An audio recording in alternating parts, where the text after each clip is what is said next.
kwenye mechi zote mbili basi ni Mashujaa. Mechi ya kule kwao ile Tanganyika ilikuwa very tough.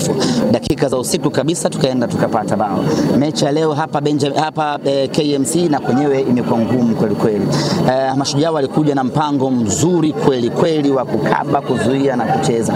Na bahati nzuri Mungu akawa upande wao, wakapata bao la mapema kabisa la Jafar Kibaya. Wakatengeneza mlima kuwa mgumu na mzito kweli kwa upande wetu.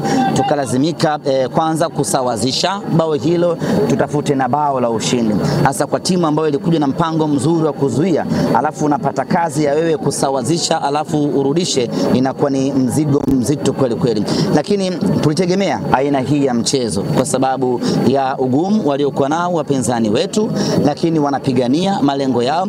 Ukiwaangalia hawapo kwenye mstari wa kushuka daraja, lakini pointi zao na wale ambao wapo kwenye mstari wa kushuka daraja ziko karibu kweli kweli. Kwa hiyo wanatafuta pointi za kujiweka salama. Na wanapata wapi hizo pointi? Ni kwenye mechi kama hizi ambazo zimesalia. Na ndio maana mechi ikawa ngumu kweli kweli.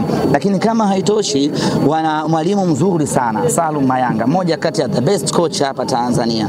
Ana experience ya kutosha, ameucheza huu mpira, amefundisha timu nyingi kweli kweli, ana exposure ya kimataifa akiwa kocha wa timu ya taifa ya Tanzania. Kwa hiyo ni mwalimu ambaye ana uwezo wa kutengeneza na kusuka mpango mzuri. Lakini kama haitoshi, ni mwalimu ambao ana uwezo wa kucheza mechi kubwa bila pressure ya aina yoyote ile, na akafanikiwa kutuingiza kwenye mtego na akafanya mchezo kuwa mgumu. Lakini yote kwa yote sasa Mashujaa wakasahau kitu kimoja, discipline, kwamba nidhamu ndio ingewawezesha wao walau kupata sare ama hata kupata ushindi. Hawakuwa na nidhamu, hasa baada ya kuongoza bao moja wakawa wanacheza madhambi mengi, wamepewa kadi nyingi za njano, wameonyeshwa kadi nyingi za njano. Goli kipa wao akaenda kufanya makosa ya kitoto, akaadhibiwa kwa kadi nyekundu.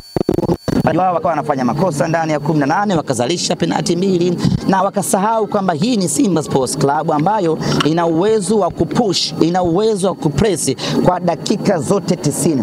Tuna wachezaji ambao hawakati tamaa mpaka filimbi imalizike. Hicho ndio kitu ambacho wao walikosea. Wangeweza kusimama kwenye mstari wao wa kucheza kwa mpango wao na kuweka discipline juu, wangeweza kupata kitu. Kitendo cha kutokuwa na nidhamu ya mchezo kimewagharimu. Tumewafanya vibaya, tumeondoka na alama 3. Na mechi ilikuwa ngumu. Kawaida ya kiumbe hai yoyote yule huwa hakubali kuchinjwa. Kwa wale ambao wameshachinja, lazima atakukuruka tu. Lazima afanye vurugu. Ndicho ambacho amekifanya Mashujaa. Ilikuwa lazima tumchinje tu.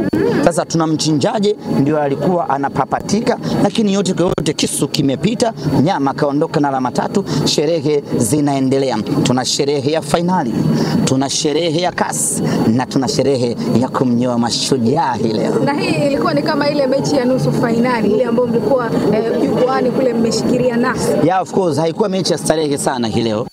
Sababu mechi ya starehe ni ile ambayo unatangulia bao 1, bao 2, bao 3, kipindi cha pili unakuwa umerelax, unaangalia zako boli. Mechi ya leo ilikuwa na pressure kwa sababu tayari umeshatanguliwa. Tulikuwa tumekaa jukwani pale tukawa tunafarijiana, nasema hii baskeli ya miti tu muda wote na shughuli inaishia hapa. Lakini tunaona muda unazidi kwenda, tukaanza accumulate pressure. Kwa hiyo hatujaenjoy hata kidogo football. Tumekuja kuenjoy mwishoni kabisa baada ya filimbi ya mwamuzi ya mwisho.